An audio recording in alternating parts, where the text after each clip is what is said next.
Is Morgan Willis, and I want to tell you why you should go into the social work field. Before I do that, though, I just wanted to say that I did pretty well this semester. I took a lot of notes and showed up to almost every class period, and I was actively engaged during this class as well. As a student, the most important thing that I learned was that there are classes that I am going to like, especially the ones from my degree. So, to talk to you more about why you should go into social work field, I wanted to tell you about our 6 core values. The first core value is service. Social workers need to make sure that they are doing the best that they can to help their clients. Social workers need to make sure that they are always dedicated and doing everything that they can to assist the clients in meeting their goals. There are even times that social workers volunteer their time and skills with no expectation of financial return. The second one would be social justice. Social workers do the best that they can to make sure that people are being treated fairly, and they will often advocate for people who aren't being treated fairly. The third one is dignity and worth of a person. Along with making sure that people are treating other people fairly, social workers need to make sure that they are treating their clients fairly as well. Clients come from all sorts of different backgrounds, and it is not up to the social worker to treat them differently. Each person has their own unique personality, and the social workers should honor that. Social workers need to be consistent with all clients and how they are treating them. The fourth one is the importance of human relationships. Social workers should respect all human relationships. The people that clients have relationships with are important for the clients to be able to practice the change that the social workers are trying to show.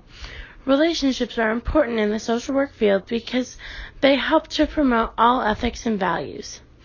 The fifth one is integrity. Social workers should promote ethical practices and also be honest, trustworthy, and responsible. They should also be aware of the practices that they should participate in as social workers as a whole, but also in their particular agencies. Integrity says that social workers should take pride in how well they are able to do their work. The final core value is competence. Social workers should frequently be doing things to make sure that they are up to date in what they need to know for the job. Adjustments are important because social workers need to continue to serve clients in the best way they possibly can. Social workers must be able to speak up when they do not have the appropriate amount of knowledge to serve a client. Next, I want to talk about social work ethics. There is responsibility to clients. Social workers are responsible for promoting the well-being of clients whose interests are primary. They are also responsible for making sure that the clients are self-determined. Social workers also should make sure that they have enough knowledge to be able to be competent in helping the client. And if they aren't, the social worker should refer the client to someone else's services. They are responsible for setting boundaries with the client as well.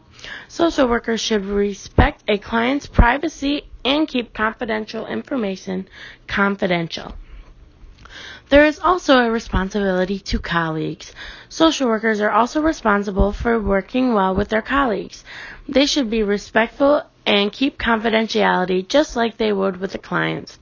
Social workers should also collaborate with colleagues that have knowledge in the area that they need help with, if it is in the best interest for the client. They should also refer clients to other social workers if they do not feel that they have the knowledge and competence to help the client. Social workers also have responsibilities in practice settings. Social workers should take the steps to make sure that the client records are accurate with the services that were provided.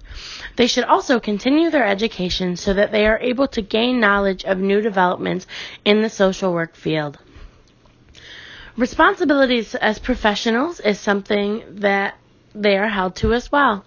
Social workers should never practice indiscrimination and should never be dishonest, fraudulent, or deceptive. They should also not allow their personal problems to interfere with their professional obligations. Social workers should promote high standards of practice and integrity of their profession. They should also promote evaluation and research to contribute to the development and knowledge of the social work field. They also have responsibilities to the broader society. Social workers should promote general welfare of society. They should also provide services in shaping social policies. Social workers should also provide appropriate services for public emergencies. There are 3 different levels of social work. The micro level is the smallest level of the social work practice. It mostly handles individuals, couples, and families. The meso level of social work is bigger than the micro level, but smaller than the macro level. This deals with groups and communities.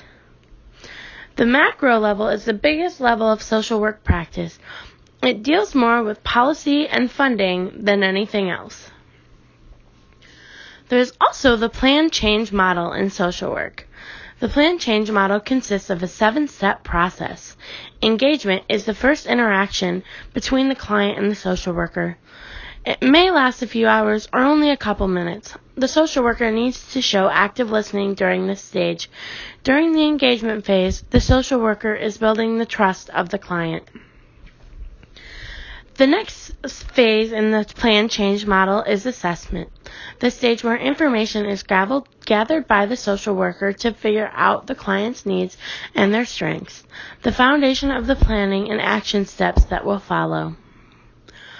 Planning is when the client plans out goals and also formulates objectives and action steps to reach these goals. It is most helpful for the client to come up with their own goals, and the social worker mostly shows the clients their strengths and help them to reach their goals. The next step is implementation. This is the phase where the clients actually work toward their goals. The social worker is there to hold the client accountable and watch their progress throughout the process. Then there is evaluation. The social worker evaluates the client to make sure that the goals are going to be met. They also look at the progress and see if there's anything that they need to change in order for the client to be able to meet their goal. After that, there is termination. Termination of services follows the client meeting their goal. Services are terminated if there is no need by the client to have any other services. There are times when the termination happens before the goal is met, often due to extenuating circumstances. Then the final step is follow-up. The social worker follows up with the client to make sure that they are maintaining their goal and to make sure that they are all still doing well. Generalist practice introduces the most basic social work concepts. A general social worker uses a wide variety of methods to help their clients. Being a general social worker prepares you for nearly any field inside of the social work profession. Social work settings. There are many different social work settings. There are both private and public practices, and there are also areas for practice in both urban and rural areas. The setting will often change the aspects of the job quite a bit. Social workers also work with diverse groups. As a social worker, you will work with people from all different groups. There will be clients that come from different cultures, have different religions, or even speak different languages. It is up to the social worker to be able to work with people of every population while continuing to be competent. In social work, you also have to deal with intimate partner violence. There are 4 major types of abuse, and they are physical, psychological, sexual, and stalking. One of the biggest things in intimate partner violence is the cycle of violence. There are 3 stages in the cycle of violence. The stages are tension building, acute abuse, and honeymoon.